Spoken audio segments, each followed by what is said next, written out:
Good evening, everyone, and welcome to the second event to honor Sexual Assault Awareness Month, or SAAM. My name is Joanna McNear. I'm the Community Services Team Leader at Avanzar, and I will be your moderator for this evening. Our agenda for the evening is to introduce the staff, learn about some statistics on sexual assault, and answer some frequently asked questions. I also will be using the acronym SA instead of using sexual assault in some of my questions or commentary.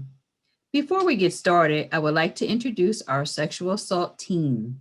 First, I would like to introduce the SA supervisor, Patricia, the SA's therapist, Megan,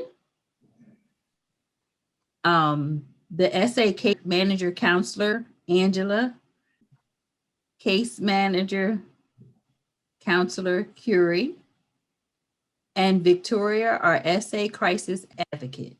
Thank you for being here for this crucial conversation about sexual assault. Angie, I believe you gathered some information on statistics, and I understand that you will be debunking some myths that people think are true. I'm very interested in what the audience may found to be a myth and now know the truth. I'll pull up my screen so that you can allow our viewers to see what you have for us. Before we get started, I would like to give a trigger warning. For clarification, a trigger is something that sets off a memory or a flashback, transporting the person back to the event of the trauma. We ask you to practice self-care and walk away, get a cool glass of water, or use your safety plan that brings you to a place of comfort before continuing with this program. Angie, would you like to share your screen now? Yes, thank you.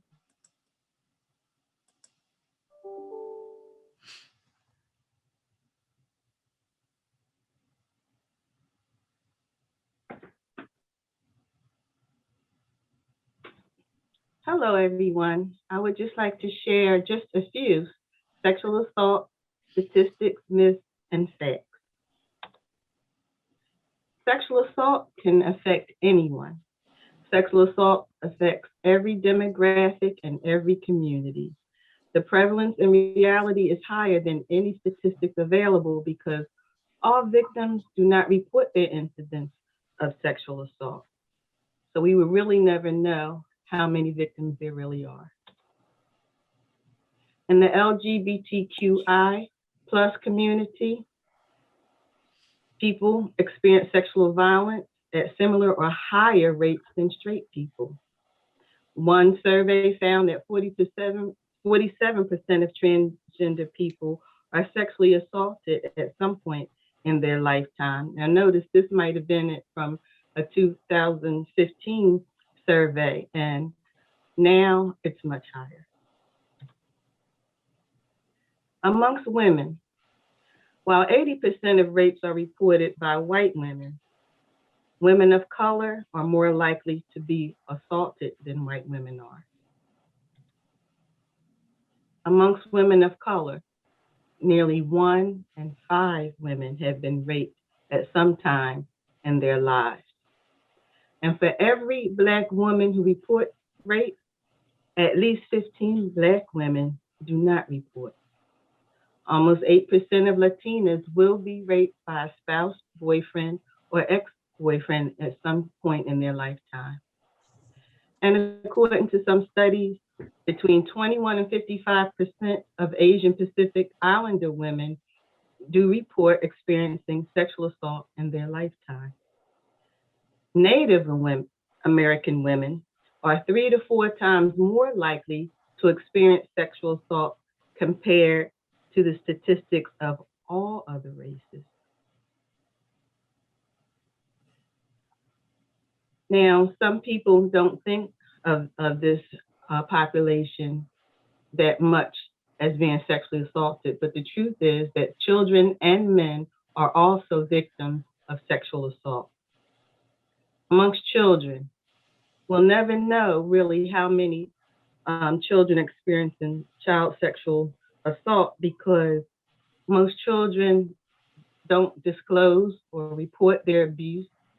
And some researchers suggested rates varying from 1 to 35%, where some other professionals use rates from 8 to 20%.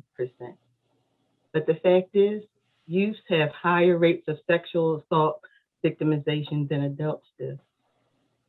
In 2000, the sexual assault victimization rate for youths between 12 and 17 was 2 times higher than that for adults.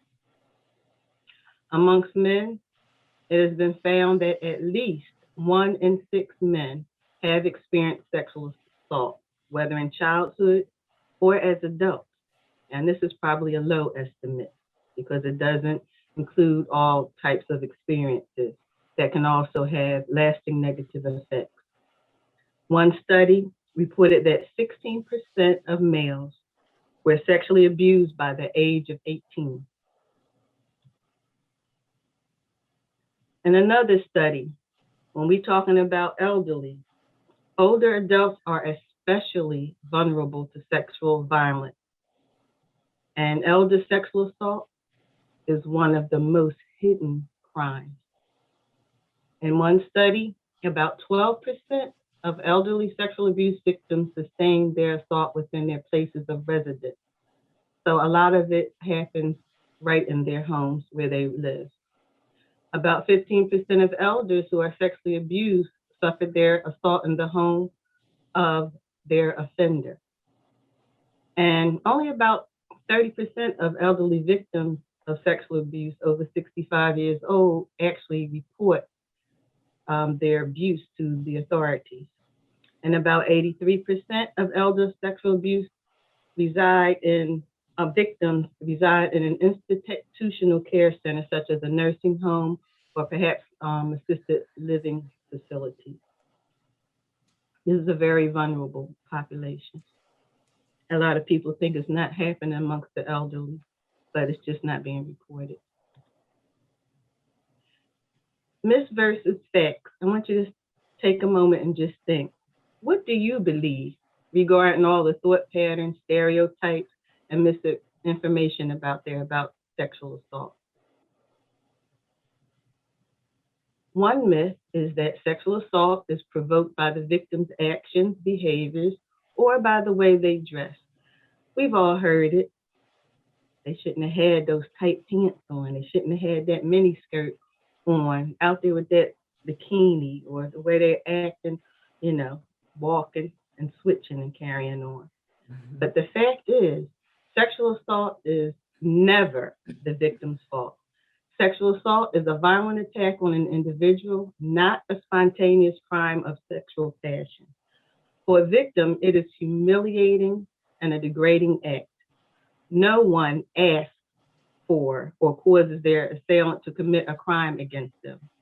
Rape and sexual assault are victims of violence and control that stem from a person's determination to exercise power over another. Forcing someone to engage in a non-sexual activity is sexual assault, regardless of the way that person dresses or acts. Another myth. If a person goes to someone's room, house, or goes to a bar, they assume the risk of sexual assault. And then if something happens later, they can't claim they were raped or sexually assaulted because they should have known not to go to those places. You hear, people say they should have known better. They shouldn't have went there. They were just, again, asking for it. Now, this assumption of risk wrongfully places the responsibility of the offender's action with the victim. Even if a person went voluntarily to someone's residence or room and consented to engage in some sexual activity, it does not serve as a blanket consent for all sexual activity. So this is victim blaming. Another myth, most sexual assaults are committed by strangers, and it's not rape if the people involved knew each other. That's just not true. Most sexual assaults and rapes are committed by someone the victim knows. Among victims aged 18 to 29, 2/3 had prior relationships with their offender. Another myth, rape can be avoided if people avoid dark alleys or other dangerous places where strangers might be hiding or lurking. You see a lot of these types of things in movies sometimes. But the fact is, rape and sexual assault can occur at any time in many different places and can happen to anyone. Another myth, most sexual assaults occur between strangers. The fact is, again, most sexual assaults are committed by someone the victim knows. It could be a neighbor, a relative, a friend, an acquaintance, a coworker, a classmate, a spouse, an intimate partner, or an ex-partner. Some studies show that approximately 80% of those reporting sexual assault, they actually knew their assailant. Sexual assault can happen to anyone, anywhere, at any time. Please listen intently when someone tells you they were sexually assaulted. Begin by believing. Thank you. Joanne, I turn it back over to you. Thank you, Angie, for that insightful information. I know our viewers are better informed, and if you have further questions, you can contact the staff through our hotline for additional information. Now I would like to pose our first question to anyone who would like to answer. What is sexual assault? I'll start with that question, which is a great question. What is sexual assault? Sexual assault can be verbal, it can be visual, or anything that forces a person to join in unwanted sexual consent or attention. It can be, a different situation by strangers and or a family member. It can happen in isolated places, it can happen on a date, it can happen in a home. But it's not only by family members. It can happen by a stranger, it can happen by a spouse or an intimate partner. Sexual assault and or abuse can include or look like many different ways. And a few of those will be inappropriate touching, vaginal, anal, or oral penetration. And this would include by a body organ. This will include objects or a digit. Now, a digit is commonly known as your fingers. It can also include sexual intercourse that you do not want. It can include rape as well as attempted rape and child molestation. Joanna, back to you. Thank you, Carrie. One You're welcome. question, is sexual assault limited to one group of people? Sexual assault is not limited to one group of people. It's very much inclusive. Unfortunately, it does not discriminate. It does not see creed. It does not see color. It does not see gender. In fact, Miss Angie just told us that with our LGBTQIA community, amongst transgender women, 47% of those have been raped, but also within that community, bisexual people have also been raped over 46% of the time. So that community in itself experiences over 90% of actual rape situations and incidents, unfortunately. Thank you, Carrie. You're welcome. My next question is, what is consent? I'll answer that question. Consent is more than a yes or no question. Consent means actively agreeing to engage in a sexual activity with someone. Consent lets someone know that sex is wanted. Consent is clear and freely communicated. Sexual activities without consent is rape or sexual assault. If you hear statements such as, I'm not sure, let's slow down, no, give me a minute, wait, I can't, I don't think I'm ready, this person is not consenting to engaging in sexual activities. Even if your partner appears to be silent or upset, they clearly are not consenting to sexual activities. And it's important that you respect your partner. A person should be engaging in a sexual act because they want to. If they are not, then they are not giving consent. No one should be fearful, coerced, threatened, or pressured into engaging into a sexual act. When engaging into a sexual act, a person should be aware of what's happening. All participants involved must have the cognitive ability to know what they're agreeing to.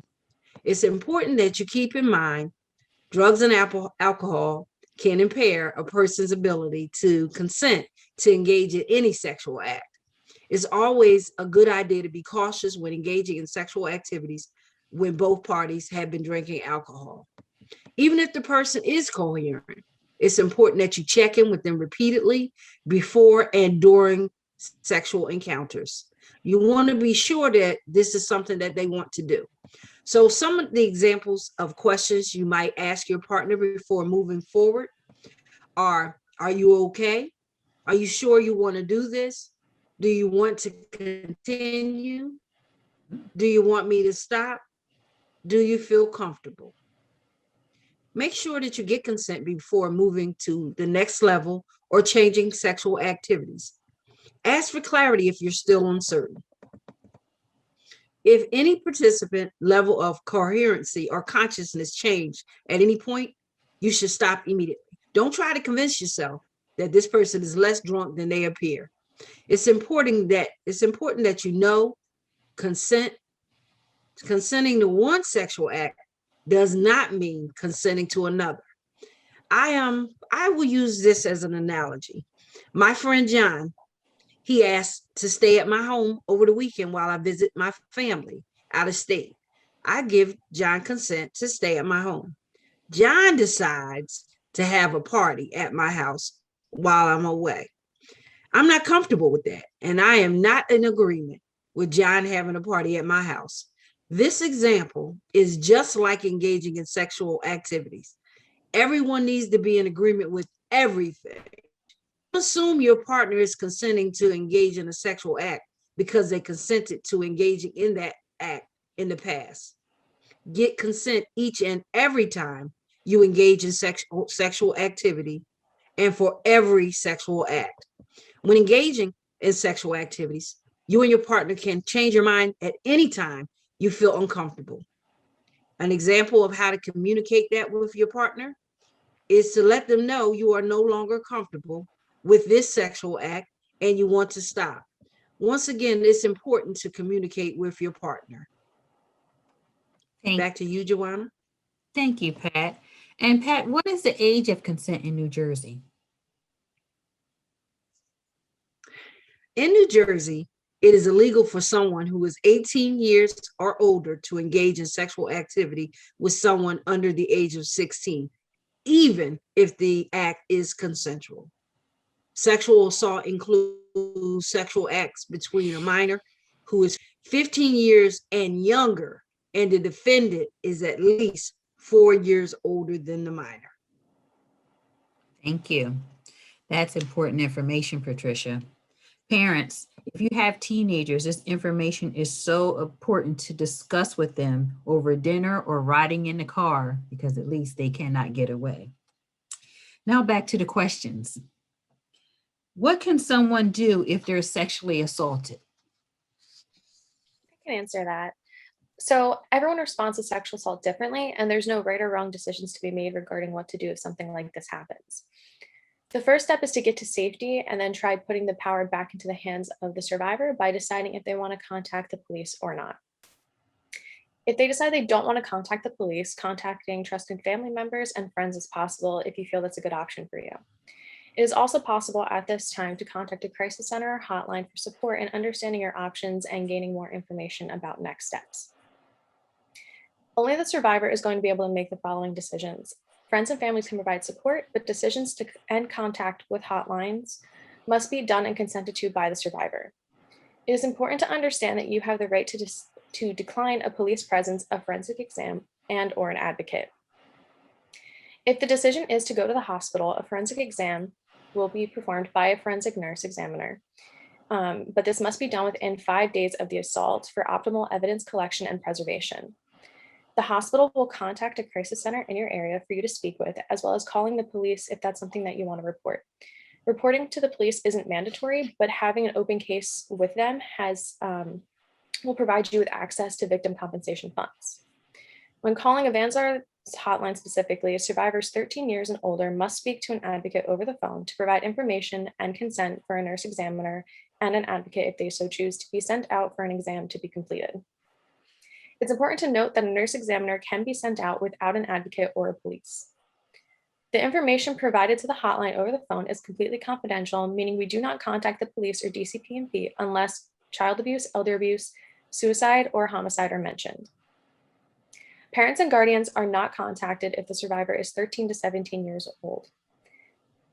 During the course of our questioning, we will ask basic demographic information like age and race, as well as information related to the assault, such as time and date. If at the time of the examination with the forensic nurse you choose not to have police intervention or pursue a criminal case, there's a 5-year hold on all forensic kits, meaning that they will be delivered to the police department and put into storage unless at any time within the next 5 years you decide you want something done with it. If you believe you might want to have a forensic exam done, it is recommended that you avoid washing, showering, or bathing any part of your body that could have evidence. Eating, drinking, and going to the bathroom is also not recommended, as evidence can be washed away during these processes, but if any of these actions have already been completed, you can still get the exam. However, it might just be harder to find and collect evidence. If possible, but it's not required, avoid changing your clothes from the assault. However, if you feel you must change, bring along the clothes of the assault so the hospital can collect the evidence off of it. Do not touch or change anything at the scene of the assault if you want the police to be involved, or if it's even possible for you to have any control over that situation. During the exam, you can expect to be treated for any injuries and screened for possible sexually transmitted diseases or STDs, as well as pregnancy. You will not be tested for every STD, and the hospital will recommend follow-up visits and screenings.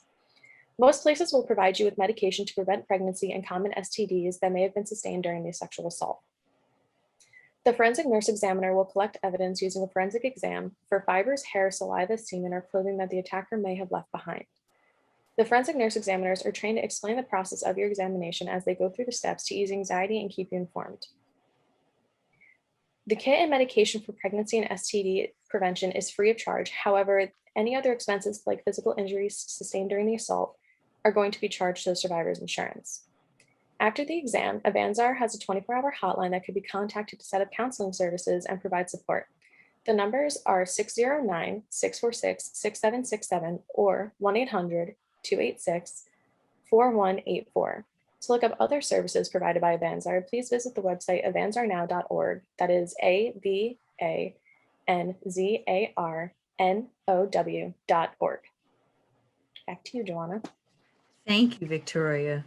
This is a very unique experience to everyone, and no one experiences it the same. And thank you again. My next question is, can I be assaulted by my intimate partner, spouse, or acquaintance?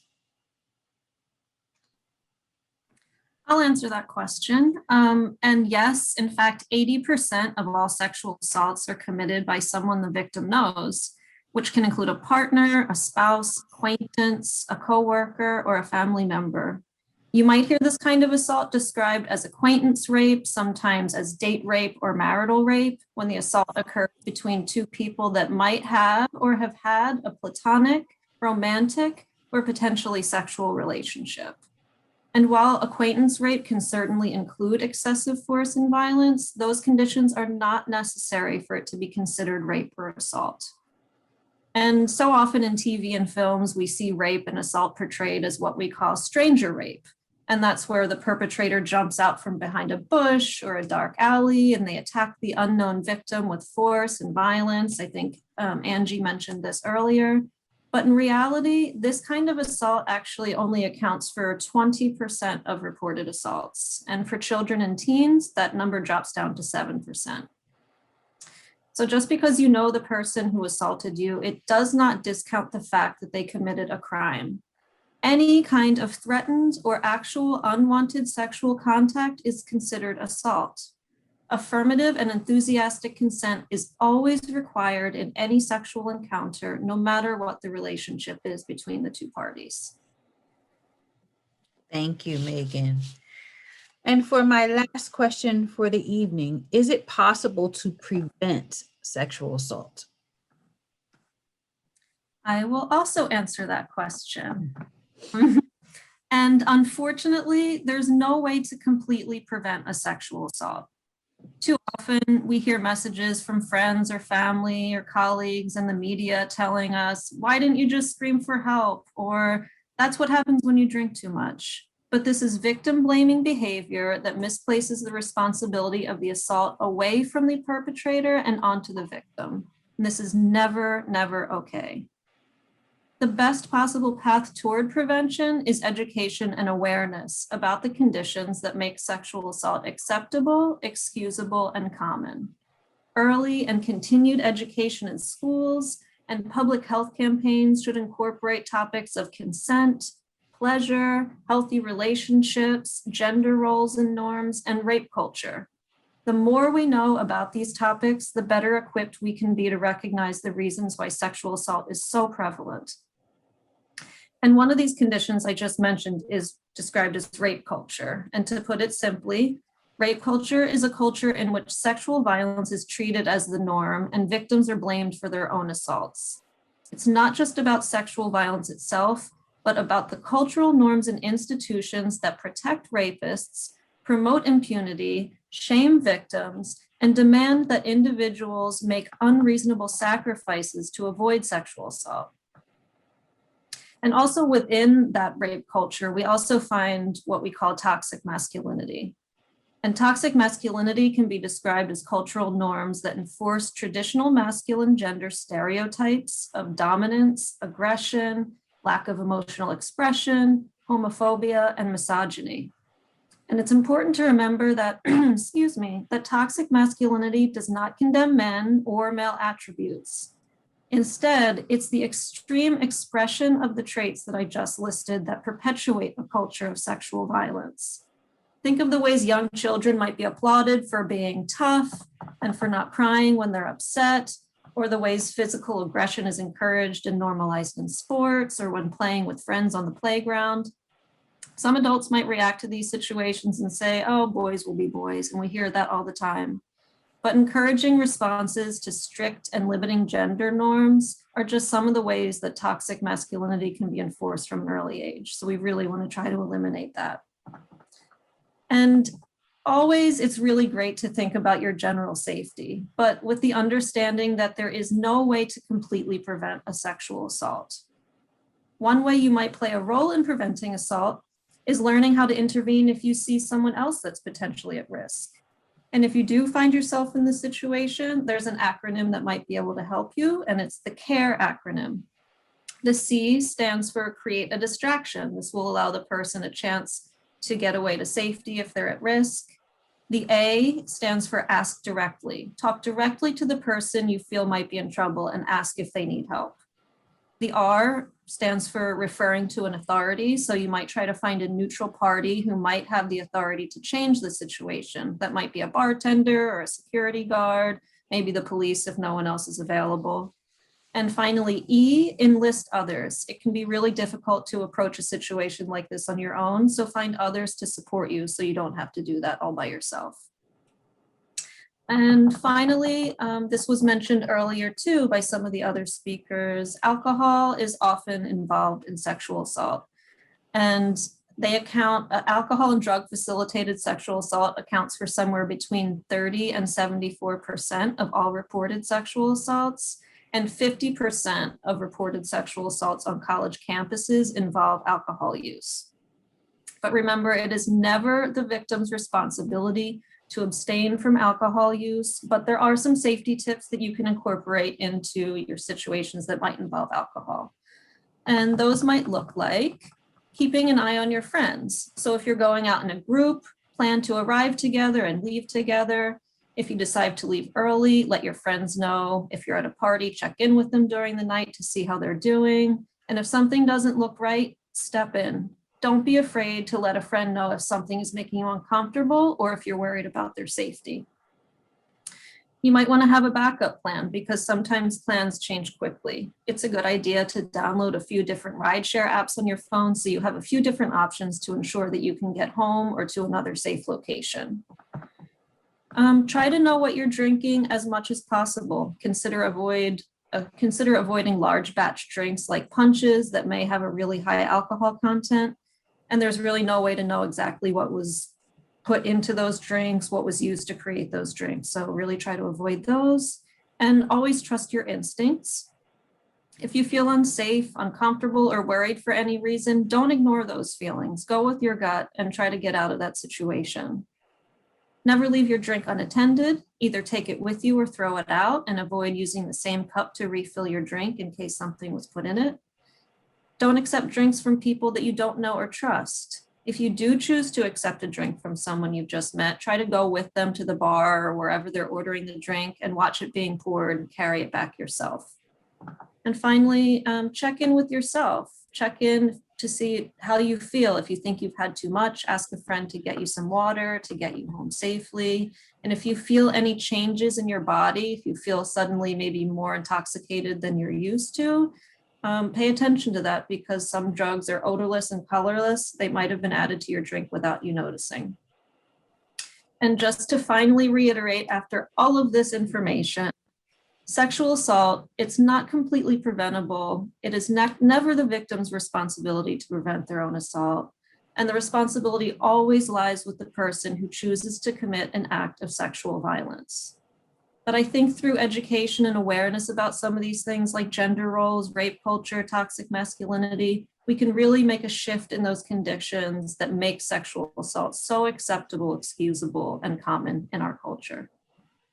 And Joanna, back to you. Thank you, Megan, for that very detailed answer. I appreciate it, and I know the audience appreciates all of the information that you've given.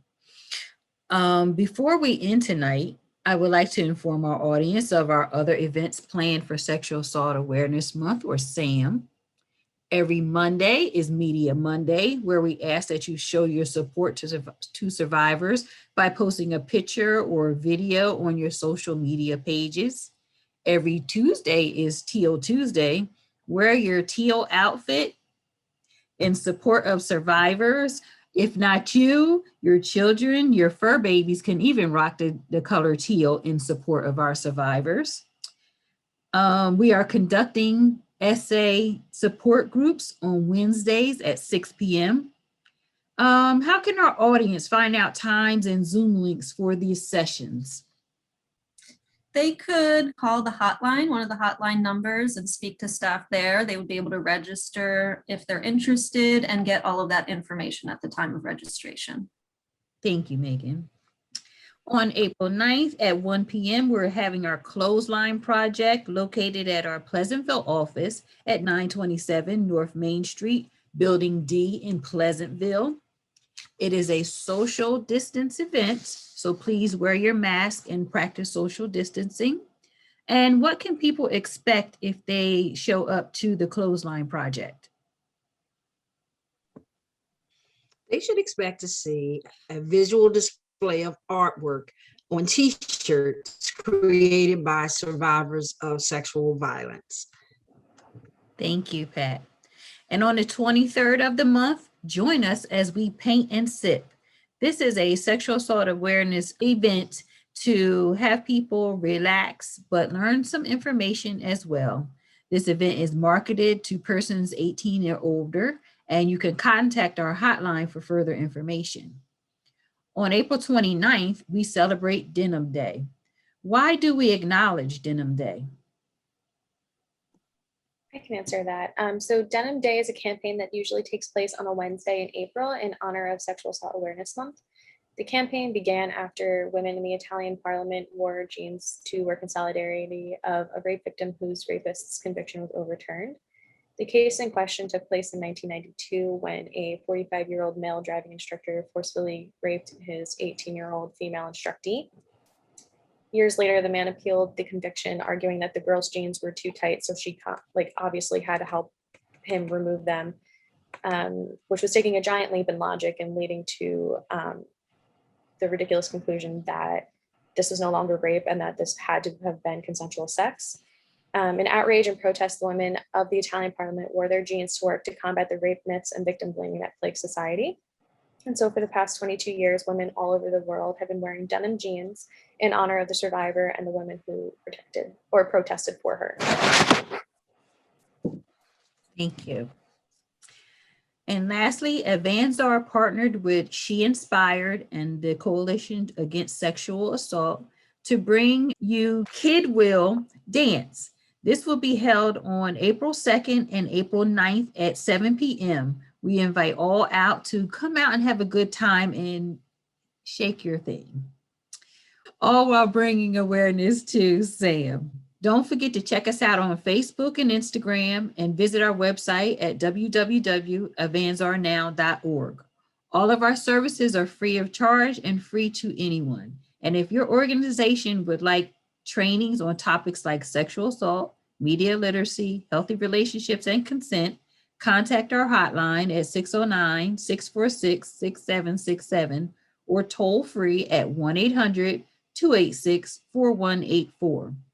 Thank you everyone who joined us for tonight, and have a good evening.